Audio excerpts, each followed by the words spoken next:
الحمد لله الحنان المنان الذي خلق الإنسان وعلمه البيان والصلاة والسلام على رسوله سيد الإنس والجان وعلى آله وأصحابه ذوي الخير والإحسان أما بعد فأعوذ بالله من الشيطان الرجيم بسم الله الرحمن الرحيم لقد جاءكم رسول من أنفسكم عزيز عليه ما عنتم حريص عليكم بالمؤمنين رؤوف رحيم صدق الله مولانا العظيم. بارگاہ رسالت معاب صلی اللہ علیہ وسلم میں درود پاک کا ہدیہ پیش کریں. اللہم صلی علی سیدنا و مولانا محمد معدن الجود والکرم وآلہ واصحابہ الکرام وابنہ الکریم وبارک وسلم صلاۃ دائمۃ سرمدا ابدا. عزیزان گرامی وقار، اللہ رب العزت نے ہمیں شعبان کا مہینہ عطا فرمایا، جس کو میرے آقا صلی اللہ تعالی علیہ وسلم نے ارشاد فرمایا کہ شعبان میرا مہینہ ہے. ہم حضور پاک صلی اللہ علیہ وسلم کے مہینے میں داخل ہیں، اور دعا یہ کرنا بھی سنت ہے کہ اللہ کے نبی صلی اللہ تعالی علیہ وسلم جیسے ہی رجب کا مہینہ آتا تو دعا فرماتے ہیں اللہم بارک لنا فی رجب و شعبان وبلغنا رمضان. اے اللہ ہمیں رجب اور شعبان میں برکت دے اور رمضان تک ہماری زندگی کو پہنچا دے. یہ دعا سنت ہے. ہم بھی دعا کرتے ہیں کہ مولا شعبان کا مہینہ عطا کیا ہے تو اس سال کا رمضان بھی عطا فرماتے ہیں. عزیزان گرامی، حضور پاک صلی اللہ تعالی علیہ وسلم کی ذات اقدس کو رب کریم نے ہمارے درمیان اس طرح سے رکھا ہے کہ ہمارا ہر کام اور ہماری ہر شے حضور پاک صلی اللہ تعالی علیہ وسلم سے جڑی ہوئی ہے. اسی لیے اس کو اگر ایک جملے میں سمجھنا ہے تو وہ یوں ہے، وہ جو نہ تھے تو کچھ نہ تھا، اور وہ جو نہ ہو تو کچھ نہ ہو. ہماری زندگی حضور کے بغیر کچھ نہیں ہے، اور نہ ہی ہمارے سفر کا کوئی حصہ اور نہ ہی کوئی منزل حضور کے نام کے بغیر ہو سکتی ہے. جو چاہے دین سے باہر کچھ بھی کر لو، دین کے اندر حضور ہے. نبی پاک صلی اللہ تعالی علیہ وسلم کو چھوڑ کر کے اگر کوئی یہ کہتا ہے کہ یہ بھی حصہ ہو سکتا ہے تو ناممکن ہے، پاسبل نہیں. عزیزان گرامی، اعلیٰ حضرت فاضل بریلوی رضی اللہ تعالیٰ عنہ تو یوں فرماتے ہیں، وہ جہنم میں گیا جو ان سے مستغنی ہوا. مستغنی کا مطلب جو کہتا ہے کہ اب مجھے نبی کی حاجت نہیں ہے، اگر مجھے رسول کی حاجت نہیں، ضرورت نہیں، جو یوں کہا وہ جہنم میں گیا جو ان سے مستغنی ہوا. ہے خلیل اللہ کو بھی حاجت رسول اللہ کی، ہے خلیل اللہ کو بھی حاجت رسول اللہ کی. سیدنا ابراہیم خلیل اللہ علیہ الصلوۃ والتسلیم اولو العزم پیغمبر ہے، وہ جلیل القدر پیغمبر ہے جن کی آزمائشیں صبح قیامت تک یاد کی جاتی رہیں گی، جن کے بیٹے کا ذبح ہونے کا اور جن کے بہت سارے ایسے کردار جو حج اور عمرے میں ادا کیے جاتے ہیں. ان کی زندگی پاک کا ایک بہت اہم واقعہ کہ آپ کو آگ میں ڈالا گیا تھا. پتہ ہے حضرت ابراہیم علیہ الصلوۃ والتسلیم کو آگ میں ڈالا گیا تھا، لیکن بھڑکتی ہوئی آگ نے آپ کا کچھ نہ بگاڑا. حضرت ابراہیم علیہ السلام صحیح سلامت اس آگ سے باہر آئے. آپ کو پتہ ہے مفسرین فرماتے ہیں وجہ یہ ہے کہ ابراہیم علیہ السلام کی پیشانی میں اس وقت نور محمدی جگمگا رہا تھا. حضور پاک صلی اللہ علیہ وسلم کس کی اولاد میں سے ہیں؟ ابراہیم علیہ السلام کی اولاد میں سے. اور یہی کہا ہے کہ جب حضرت اسماعیل علیہ السلام کو ذبح کرنے کے لیے ابراہیم علیہ السلام لٹائے تو وہ تیز چاقو ان کے ہاتھ میں تھی کہ وہ پتھر کو مارتے تو دو ٹکڑے ہو جاتے تھے، پتھر کٹ جاتا تھا. لیکن اسماعیل علیہ السلام کے نرم و نازک گلے پہ چلاتے تو چلتی نہیں تھی، گلا کٹتا نہیں تھا. 3 مرتبہ کوششیں کی ابراہیم علیہ السلام نے، گلا کٹا نہیں، اور پتھر پر مارتے تو پتھر کٹ جاتا تھا. مفسرین فرماتے وجہ وہاں پر بھی یہی ہے کہ اسماعیل علیہ السلام کی پیشانی میں نور محمدی موجود تھا. ابھی محمد مصطفیٰ صلی اللہ علیہ وسلم کو کائنات میں آنا باقی تھا. ہر جگہ جلوے مصطفیٰ کے دیکھو گے. اسی لیے اعلیٰ حضرت نے کہا ہے خلیل اللہ کو حاجت رسول اللہ کی. جب انبیاء کرام علیہ السلام کو نبی کی حاجت ہے تو ہم اور تم کیا ہے؟ امتی ہیں. ہمیں بغیر مصطفیٰ کریم صلی اللہ تعالی علیہ وسلم کے یہاں پر کوئی چیز حاصل کرنا پاسبل نہیں ہے. اسی لیے اعلیٰ حضرت فرماتے ہیں بخدا خدا کا یہی ہے در. بخدا مطلب قسم خدا کی، بخدا کا مطلب ہوتا ہے قسم خدا کی. بخدا خدا کا یہی ہے در، نہیں اور کوئی مفر مکر. اردو ہارڈ ہے لیکن سمجھ لیں تو سمجھ میں آ جائے. مفر کہتے ہیں بھاگنے کی جگہ اور مکر کہتے ہیں ٹھہرنے کی جگہ.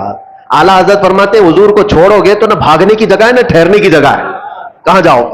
نہیں اور کوئی مفر مکر. اور اگر کوئی یہ کہتا ہے میں بہت پہنچا ہوا ہوں، اللہ کی بارگاہ میں میرا بڑا مقام ہے، کوئی اپنے آپ کو ولی بھی ثابت کرتا ہو یا کچھ لوگوں نے مل کر کے کسی کو ولی اللہ بنا دیا ہو، سب کان کھول کر کے سن لے.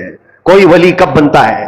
کوئی اللہ کا ولی کیسے مشہور کر دیا جاتا ہے؟ لوگوں کے ڈھکوسلے سے کوئی ولی نہیں بنتا، کسی کے چھلے انگوٹیاں پہننے سے ولی نہیں بنتا، بالوں کے لٹھے بنا لینے سے ولی نہیں بنتا، حتیٰ کہ اگر کوئی پانی پہ چل کے دکھائے تو بھی ولی نہیں بنتا، ہوا میں اڑ کے دکھائے تو بھی ولی نہیں بنتا۔ میاں یہ اتنی بڑی بڑی چیزیں میں کہہ رہا ہوں، یہ تو قوم پاگل ہے جو سگریٹ پینے والے اور تمباکو والے کو بھی بنا لیتی ہے۔ حقیقت کیا ہے؟ اللہ کے نبی صلی اللہ تعالی علیہ وسلم کی ذات اقدس سے ایسی وابستگی۔ اللہ کا ولی کون ہوتا ہے؟ فرماتے ہیں امام عشق و محبت، جو وہاں سے ہو یہی آ کے ہو، جو وہاں سے ہو یہی آ کے ہو، جو یہاں نہیں تو وہاں نہیں۔ جو حضور کے دربار کا نہیں ہے تو پھر اللہ کے دربار کا نہیں ہو سکتا، جو وہاں سے ہو یہی آ کے ہو۔ اگر حضور کی شریعت کو چھوڑ کر کے کوئی کہتا ہے اللہ کا ولی ہے تو وہ سب سے بڑا دجال ہے، وہ جھوٹا ہے۔ سیدنا شیخ عبد القادر جیلانی رضی اللہ تعالیٰ عنہ سے بڑھ کر کے کون پیر ہے؟ پیران پیر غوث العظم دستگیر، جن کی کرامات پر ہم اور تم تو چھوڑو، جو اولیاء کرام کے متعلق آئیں کائیں کرتے ہیں وہ بھی غوث پاک کو ولی مانتے ہیں۔ ہاں، شیخ ابن تیمیہ اہل حدیث کے بہت بڑے امام شیخ ابن تیمیہ نے کہا ہے کہ اگر کثرت سے کسی کی کرامات ثابت ہے تو شیخ عبد القادر جیلانی کی، ان کے متعلق کہہ رہا ہوں جن کی ولایت پر سب کا اتفاق ہے، سارے مانتے ہیں۔ وہ غوث اعظم رضی اللہ تعالیٰ عنہ نماز پڑھ رہے ہیں اور بادل کا ایک ٹکڑا آپ کے اوپر سایہ بن گیا ہے، کسی اور کے اوپر بن جائے تو پھر پتہ نہیں وہ کیا سمجھ لے اپنے آپ کو۔ وہ بادل کے ٹکڑے سے آواز بھی آنے لگی، بات بھی ہو رہی ہے، اے عبد القادر آج سے تیرے لیے سارے حرام حلال کر دیے گئے، آج سے تیرے لیے نماز معاف کر دی گئی، اتنی عبادت تم نے کی ہے۔ سرکار غوث پاک نے عبادت بھی اتنی کی تھی۔ اگر کوئی 100 رکعت پڑھ کر کے تھک جائے اور وہ سوچے کہ مجھے کہیں سے آواز آئی تو اس کو لگتا ہے ہاں پکا میری قبول ہو گئی ہے، 100 تو پڑھا ہو۔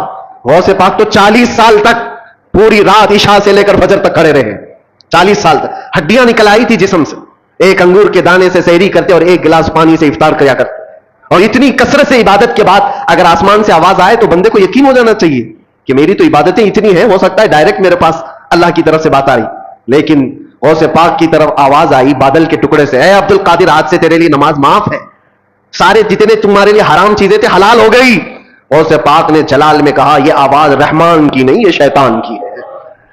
کوئی چیز کسی کے لیے قیامت تک حرام حلال نہیں ہو سکتی جس کو میرے مصطفیٰ نے حرام کیا ہو۔ جو نبی پاک نے حرام کر دیا وہ قیامت تک کے لیے حرام ہے، کسی کے لیے حلال نہیں ہو سکتی۔ اس میں عبد القادر جیلانی کیا اور کوئی اور کیا، غوث پاک فرماتے یہ آواز شیطان کی ہے۔ اور دوسری چیز، آج سے میرے لیے عبادت معاف ہو گئی، غوث پاک فرماتے ہیں جو سید الانبیاء کے لیے نماز معاف نہیں ہوئی تو عبد القادر کے لیے کیسے ہو سکتی؟ یہاں تو بہت سارے ایسے بیٹھے ہوئے ہیں، یہاں بیٹھے ہیں تصور میں نماز پڑھ رہے ہیں اور دیوانے لوگ بھی ان کے پیچھے بھاگے جا رہے ہیں۔ سوچو تو صحیح، نبی پاک صلی اللہ علیہ وسلم کو چھوڑ کر کے اگر تم چاہتے ہو، کچھ لوگوں نے ایسے گمراہ کر رکھا ہے لوگوں کو۔ یاد رکھنا میرے عزیزو، ولایت کی کسوٹی شریعت مصطفیٰ ہے، حضور کو چھوڑ کر کے کوئی ولی نہیں بن سکتا۔ ولایت وہی ہے جو نبی پاک صلی اللہ تعالی علیہ وسلم کے نقش قدم پر چل رہا ہو۔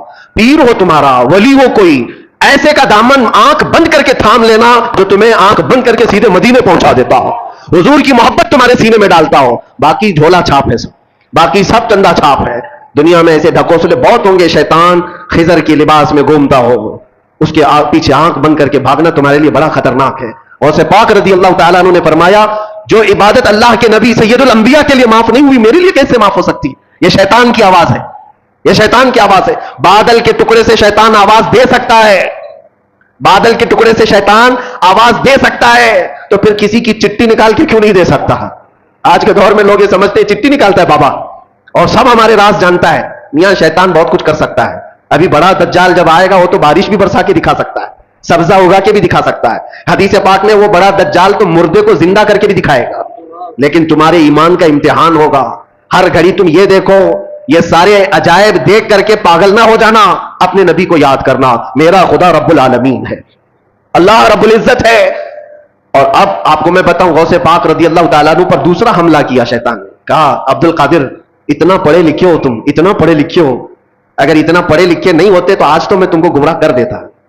آج جو میں نے کہا ہے، اب شیطان اپنی اصلیت پہ آیا، آواز جو آ رہی تھی بادل کے ٹکڑے سے کہ تمہارے لیے عبادت معاف ہے، تمہارے لیے حرام حلال ہے، غوث پاک نے جب جواب دیا تو شیطان کہتا ہے بہت پڑھے لکھے ہو تم، اور اتنا پڑھے لکھے ہو کہ آج تمہارے علم نے بچا لیا تمہیں، ورنہ گمراہ ہو جاتے آج۔ غوث پاک نے فرمایا ابلیس تو مجھے دوبارہ گمراہ کر رہا ہے، مجھے میرے علم نے نہیں میرے خدا کے فضل نے بچایا، علم تو تیرے پاس بھی تھا، علم تو تیرے پاس اتنا تھا کہ فرشتوں کو پڑھایا کرتا, لیکن تو بچ نہ سکا. اس لیے میرے عزیزوں, ہر گھڑی اس کا وار ہے شیطان کا, ابلیس کا ہمارے اوپر, لیکن کسوٹی ایک ہی اپنی زندگی پر رکھو کہ نبی پاک صلی اللہ تعالی علیہ وسلم کی ذات کے لیے ایسی کسوٹی رکھو کہ ہمارے بزرگوں نے جو ہمیں تعلیم دی ہے, نبی سے ہو جو بیگانہ اسے دل سے جدا کر دے, نبی سے ہو جو بیگانہ اسے دل سے جدا کر دے, پدر مادر برادر جان و مال ان پر فدا کر دے. یہ ہماری کسوٹی ہو, یہ ہماری زندگی کا معیار ہو. اور بعض لوگ یہ سمجھتے ہیں کہ ہم تو نبی پاک صلی اللہ علیہ وسلم سے بے انتہا محبت کرتے ہیں, اور تھوڑا بھی اگر کوئی دوسری جماعت کا دکھتا ہے جس کے دل میں حضور صلی اللہ تعالیٰ علیہ وسلم سے بغض لگتی ہے تو ہم تو اس سے دور رہتے ہیں. صرف اتنا ہی نہیں ہے, نبی سے ہو جو بیگانہ کا مطلب کیا ہے؟ جو شریعت چھوڑ کر کے بھاگ رہا ہے وہ نبی سے بیگانہ ہی تو ہے. حضور پاک صلی اللہ تعالیٰ علیہ وسلم سے اپنا دامن چھڑانے کی بات کرتا ہے, وہ نبی سے بیگانہ ہے. ایسے کو نہ تم اپنا دوست بناؤ, نہ اپنوں کی صحبت میں اس کو رکھو, اس لیے کہ قیامت کے دن جب پکڑ ہوگی, بروں کی صحبت کی وجہ سے بہت سارے ایسے ہوں گے جو جہنم میں جا رہے ہوں گے. صرف کیوں؟ ان کی دوستی خراب تھی, دوستی برے لوگوں سے تھی. عزیزان گرامی وقار, میں بات کل ملا کر کے یہی عرض کرنا چاہتا ہوں, وہ جو نہ ہو تو کچھ نہ ہو. ہماری زندگی کا سارا دار و مدار مصطفیٰ کریم صلی اللہ علیہ وسلم کی ذات سے ہے, اور نبی پاک صلی اللہ تعالیٰ علیہ وسلم کی محبت دل میں اتنی بساؤ کہ صحابہ کرام رضوان اللہ تعالیٰ علیہ مجمعین نے جیسے ہمیں سکھایا ہے, جیسے ہمیں تعلیم دی ہے. آپ کو پتا ہے, دو چیزیں میں آپ کو بتا دوں گا معیار کیا ہونا چاہیے. دو چیزیں ہیں. ایک صحابی حضرت انس بن نذیر رضی اللہ تعالیٰ, حضور پاک صلی اللہ تعالیٰ علیہ وسلم کے رازدار صحابہ میں سے ایک ہیں. راز کی باتیں حضور اکرم صلی اللہ علیہ وسلم ان کے ساتھ شیئر کیا کرتے ہیں. یہ وہی صحابی ہیں جو جنگ احد میں ایسے شہید ہوئے کہ ان کی شہادت کی انگلی کے علاوہ ان کے جسم کا کوئی حصہ ہی نہیں ملا, کوئی حصہ نہیں ملا, صرف شہادت کی ایک انگلی ان کی کٹی ہوئی ملی, جس سے ان کی بہن نے دیکھ کر کے پہچانا کہ یہ میرا بھائی انس ہے. وہ صحابی کی بات کر رہا ہوں. جوانی کا عالم ہے, اور جوانی لوگ تو سمجھتے ہیں انگارے کا نام ہے, اندر خواہشات کا ایک طوفان ہوتا ہے, الگ الگ سب کی جوانیاں ہوتی ہیں. لیکن وہ صحابی رسول جس سے بے پناہ محبت کرتے تھے, عشق کرتے تھے, ان سے شادی بھی کر لیا, نکاح کر لیا.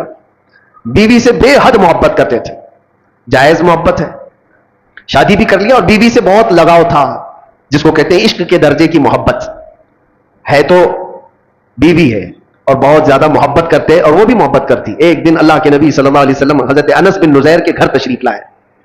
جب بیٹھے تھے وہ حضرت انس کے ساتھ, مکہ کا ایک قاصد آیا ایک خط لے کر کے.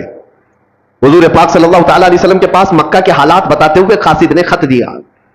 حضور صلی اللہ علیہ وسلم نے انس بن نذیر سے کہا, پڑھو خط میں کیا ہے, سناؤ. انس بن نذیر نے پڑھ کر کے سنایا. اس میں مکہ والے جنگوں کی جو تیاریاں کر رہے ہیں اس کے سارے معاملات لکھے ہوئے تھے کہ مکہ والے مدینے کے اوپر اٹیک کرنا چاہتے, حملہ کرنا چاہتے, اور یہ سارے حالات اس خط میں راز کے طور پر تھے. نبی پاک صلی اللہ تعالیٰ علیہ وسلم نے فرمایا, بند کرو انس, یہ تیرے اور میرے بیچ میں راز ہے, کسی کو پتہ نہیں چلنا چاہیے, اس کو سنبھال کے رکھو. حضرت انس نے کہا, جیسا حکم سرکار کا. حضور پاک صلی اللہ تعالیٰ علیہ وسلم گھر سے نکل کر کے باہر تشریف لے گئے. ابھی باہر گئے تھے کہ انس بن نذیر کی بیوی اندر سے آئی, جس سے بے حد محبت کرتے تھے آپ, بہت عشق کرتے تھے. آئی, کہا, انس حضور پاک صلی اللہ تعالیٰ علیہ وسلم تشریف لائے تھے, کچھ راز کی باتیں ہو رہی تھی, مجھے بھی تو بتاؤ کیا بات ہوئی. انس بن نذیر نے کہا, تیری محبت تیرا عشق اپنی جگہ پر, وہ میرے اور نبی پاک کے درمیان کی بات ہے, وہ نہیں بتایا جا سکتا. کتنا بھی عشق ہو, کتنی بھی محبت ہو, تو بیوی ہے. حضور پاک صلی اللہ تعالیٰ علیہ وسلم اور میرے بیچ جو معاملات ہیں اس کو میں نہیں بتا سکتا. بیوی نے کہا, کیا مجھ پر اعتبار نہیں کرتے ہیں؟ کہا, پورا اعتبار, یقین بھی ہے, لیکن حضور پاک کے حکم سے بڑھ کر میرے لیے کائنات میں کوئی چیز ہی نہیں.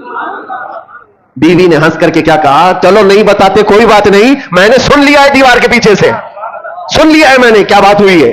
کہا, کیا بات ہوئی. کہا, وہی تو مکہ والے جنگوں کی تیاریاں کر رہے ہیں, وہ خط میں یہ چیز آئی ہے. انس بن نذیر نے جیسے ہی اپنی بیوی سے یہ جملہ سنا, سیدھے جا کر گردن پکڑ لی, گردن پکڑ لی, اور گردن پکڑ کر کے سیدھے باہر لے کر کے آئے. کہا, اس وقت تک تیری گردن سے ہاتھ نہیں ہٹاؤں گا جب تک نبی پاک کا حکم نہیں آتا. حضور پاک صلی اللہ تعالیٰ علیہ وسلم کے پاس لے کر کے آئے. اللہ کے نبی صلی اللہ علیہ وسلم نے دیکھا, انس کیا ہوا, کس بات کے لیے لے کر کے آئے. کہا, آقا میں مجرم نہ ٹھہرایا جاؤں, آپ نے فرمایا تھا راز کی بات ہے, میں حفاظت کر رہا تھا, میں نے کسی کو نہیں کہا, لیکن دیوار پیچھے سے میری بیوی نے سن لیا, اور جب مجھے خبر ہو گئی کہ اس نے سنا ہے, میں اس کی گردن پکڑ لیا ہوں. اگر سرکار کا حکم ہو تو میں یہاں ختم کر دوں یہ سارا معاملہ, تاکہ میں کل جرم میں نہ پکڑا جاؤں کہ نبی پاک کے راز کو افشا کرنے والا انس ہے. اپنی بیوی کی محبت کے چکر میں اپنے نبی پاک کی محبت کو داؤ پہ لگا دیا. یہ بات نہ ہے، اس لیے گردن پکڑ کر کے لایا ہوں۔ حضور نے فرمایا ہاتھ ہٹاؤ، جتنا تم مجھ سے محبت کرتے ہو وہ بھی مجھ سے محبت کرتی ہے، جیسے تم رازدار ہو ویسے وہ بھی رازدار ہے، وہ صحابیہ ہے۔ ہاتھ ہٹا دیا اور اپنی بیوی سے مسکرا کر کے کہا جب بات آ جائے رسول اللہ کی تو پھر گردن کسی کی نہیں ہوتی، پھر کسی کی اہمیت نہیں ہوتی۔ یہ معیار یاد رکھو ہمیشہ، دنیا کا عشق، دنیا کی محبت ایک جگہ پر، جہاں حضور کی بات آ جائے تو پھر کسی گردن کی اہمیت نہیں ہے، کسی کی کوئی اہمیت نہیں ہے۔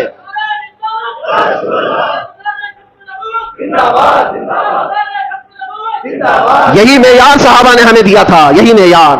اور آج جو چیزیں ہمیں روک لیتی ہیں میرے عزیزو، یہ ہمارا کمفرٹ جینے کا شوق، ہمارا آرام سے رہنے کا شوق ہمیں بہت ساری قربانیوں سے پیچھے لے جاتا ہے۔ کیوں نہیں بات کرتے آج کوئی حضور پاک صلی اللہ تعالی علیہ وسلم پر اگر کتے بھونکتے ہو، کوئی خاموش بیٹھتا ہے یا کوئی خاموشی سے سنتا ہے تو صرف اس کے پاس ایک مجبوری ہے، بولوں گا تو میرے بیوی بچوں کا کیا ہوگا، میرے گھر بار کا کیا ہوگا، میرے جائیداد کا کیا ہوگا۔ میں پوچھتا ہوں کیا وہ صحابہ کے بیوی بچے نہیں تھے، ان کی جائیدادیں نہیں تھی، ان کے گھر بار نہیں تھے؟ عزیزان گرامی وقار، ان کے تو ایسے تھے جن سے وہ کمال درجے عشق کرتے، محبت کرتے، لیکن جب حضور کی بات آتی تو کہتے کل جہاں ایک طرف میرے مصطفیٰ کی محبت الگ ہے، اس کا مقام الگ ہے۔ حضور اکرم صلی اللہ تعالی علیہ وسلم سے یہی درجہ عشق ہمیں صحابہ نے دیا۔ اگر وہ چیز معاشرے میں آ جائے میرے عزیزوں، پھر تمہیں کوئی بٹھا نہیں سکے گا، کوئی تمہیں جھکا نہیں سکے گا۔ آج مجھے اس بات کا احساس ہے کہ میں جو باتیں کرتا ہوں اس سے لوگوں کو تکلیف کیوں ہے۔ بہت سارے خطیب ہیں، بہت سارے مقرر ہیں۔ مجھے ایک صاحب نے کہا تھا کہ آپ صرف مقرر نہیں ہیں، آپ صرف خطیب نہیں ہیں، ہمیں یہ دیکھنا پڑتا ہے کہ لوگوں کے اندر انفلوئنس کتنا رکھتا ہے، لوگوں کے اندر اپنا اثر کتنا رکھتا ہے۔ اور ہم نے بتایا اثر کیا یہ زبان کی وجہ سے ہوتا ہے؟ زبان تو ہزاروں کے پاس ہے، نہیں، اثر یہ صرف اور صرف محبت مصطفیٰ کی وجہ سے ہوتا ہے۔ اور جہاں بندہ یہ احساس کر لے جاتا ہے میری ذمہ داری ہے، میں نبی کا ہوں اور میری ذمہ داری ہے، میرے عزیزوں پھر کسی خطیب اور مقرر کی بھی اسے ضرورت نہیں پیش آتی۔ وہ صحابہ اکرام رضوان اللہ تعالی علیہم اجمعین کو قربانیاں دینے کے لیے کسی نے اکسایا تھا، کسی نے ابھارا تھا؟ کیسے؟ وہ صحابیہ کی بات جب میں یاد کرتا ہوں تو رونگٹے کھڑے ہو جاتے ہیں۔ جنگ کے میدان کے بعد آتی ہے حضور کی بارگاہ میں اور کہتی ہے سنا ہے میرا جوان بیٹا شہید ہو گیا، اگر آپ حکم دیں تو میں اپنے بیٹے کی لاش دیکھوں۔ نہ خبر آ جائے کسی کے مرنے کی تو کیا حالت ہوگی، لیکن ایک ماں ہے حضور سے اجازت لے کر آتی ہے اگر حکم دیں تو میں اپنے جوان بیٹے کو دیکھوں۔ حضور نے فرمایا دیکھ سکتی ہو، جاؤ۔ میدان میں لاشیں ہیں، اس میں ایک جوان بیٹا خون میں لت پت، اس بوڑھی خاتون کا نیچے ہے، لاش کو اٹھایا، کپڑے ہٹایا، جبہ ہٹا کر کے پیٹھ کو دیکھا، پھر بوسہ لیا اور سجدہ کیا۔ جو صحابہ کھڑے تھے پوچھتے ہیں اماں جانی کیا کر رہی ہو؟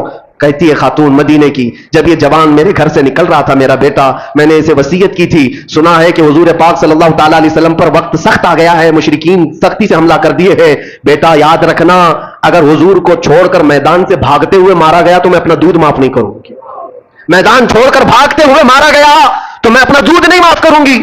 اور میں نے سنا آج میدان میں سے بہت سارے لوگوں پر ایسے حالات آ گئے تھے کہ ان کو بھاگنا پر مجبوری آ گئی، وہ ادھر ادھر بکھر گئے تھے، مجھے ڈر یہ تھا کہ میرا بیٹا بھی تو بھاگتے ہوئے نہیں مارا گیا۔ میں میدان میں آ کر یہی تو دیکھ رہی تھی پیٹھ پر تیر کے نشان تو نہیں ہے کہ بھاگتے ہوئے اس کو پیچھے سے کسی نے مارا۔ پھر میں سجدہ شکر اللہ کی بارگاہ میں اس لیے ادا کر رہی ہوں میرے بیٹے کی پیٹھ پر ایک بھی نشان نہیں ہے، جتنے سب سینے پر کھا کر کے مرا۔ وہ مائیں کیسی تھی، قربانیاں، اور ان کے بعد سامنے بچوں کی لاشیں ہیں اور وہ یہ کہتی ہے اللہ کا شکر ہے کہ میرا بیٹا جمع مردی کے ساتھ گیا ہے۔ وہی مدینے کی خاتون ہے، وہ آتی ہے بارگاہ مصطفیٰ میں اور عرض کرتی ہے یا رسول اللہ کل مصیبت بعدک جلن، آپ ہیں تو پھر ہر مصیبت حل کی ہے، اے اللہ کے نبی آپ ہیں تو پھر ہر مصیبت حل کی ہے۔ اسی لیے اے نوجوانوں یاد رکھو ایک بات، دنیا ساری ٹھوکر مار دے لیکن آمینہ کا لال کبھی تمہیں تنہا نہیں ہونے دے گا۔ حضور پاک صلی اللہ تعالی علیہ وسلم کی محبت ہر جگہ کا آسرا ہے، یہ میرے تجربے کی بات میں بتا رہا ہوں۔ اگر ایمان نہ ہوتا اور حضور کی محبت کا یہ درجہ نہ ہوتا تو ہم جیل میں پتہ نہیں کہاں سے کہاں پہنچ گئے ہوتے، کس طرح کے حالات ہوتے۔ میں نے ایک دو نہیں سینکڑوں لوگوں کو پاگل ہوتے ہوئے اندر دیکھا ہے، ڈپریشن کے شکار میں خودکشی کرتے ہوئے دیکھا ہے، اور لوگوں کو کفریات بکتے ہوئے دیکھا ہے، کوئی خدا نہیں، کوئی قرآن نہیں، کوئی دعا نہیں۔ جب نا امیدی اور مایوسی آتی ہے تو لوگ بفر جاتے ہیں، کفر بکنے لگتے ہیں، خودکشی کر لیتے ہیں، اور یا تو پھر مینٹلی اس طرح سے ڈس اپیئر ہو جاتے ہیں کہ وہ پاگل پن کے شکار ہو جاتے ہیں، مانسک سنتولن کھو بیٹھتے ہیں۔ یہ سب حالات دیکھ دیکھ کر کے ہمیں بھی احساس ہوتا تھا کہ ہمارا کیا ہوگا مستقبل، ہمارا فیوچر کیا ہوگا، جہاں پوری طاقتیں باہر لگی ہو، چھوٹے موٹے لوگ کیا کر سکیں گے۔ لیکن میرے عزیزو ایک چیز سہارا دیتی تھی، ایک چیز سہارا دیتی تھی، جب آنکھ بند کریں گنبد خضرا کی روشنی سہارا دیتی ہے،